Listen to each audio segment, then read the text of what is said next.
This is the 15th lecture of the Semantic SEO course. In this lecture, we will talk about this specifically this H1 that inside the contextual vector. Basically, this H1 reflect the overall macro context for the document. This document or article is very special because this is the root articles in our topical map or in our entire semantic content network.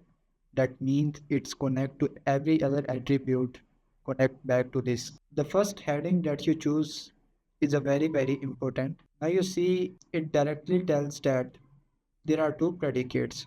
One is no and the other is go. In my first lectures, I will talk about the central search intent that is no and go with the German. So here you can see it directly tells about these two predicates. And whatever you choose your central search intent, you have to reflect in a root document. And whatever have search intent is, it will be able to generate the rest of the document. Your first heading of the root document is connected to all the document. Once you connect your central search intent with the H1, then you create further macro context and the main part. For example, here you can see the first or the second, internal link is goes to language school, that is language visa. That is very important in our topical map and we prioritize it. Next lecture, we will discuss further question generation and the order of these specific questions, why we order these things in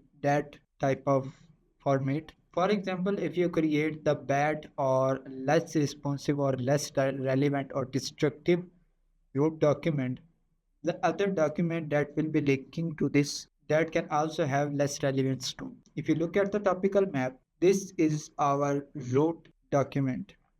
For example, if this specific root document is bad, so search engine did not bother to go for further crawling.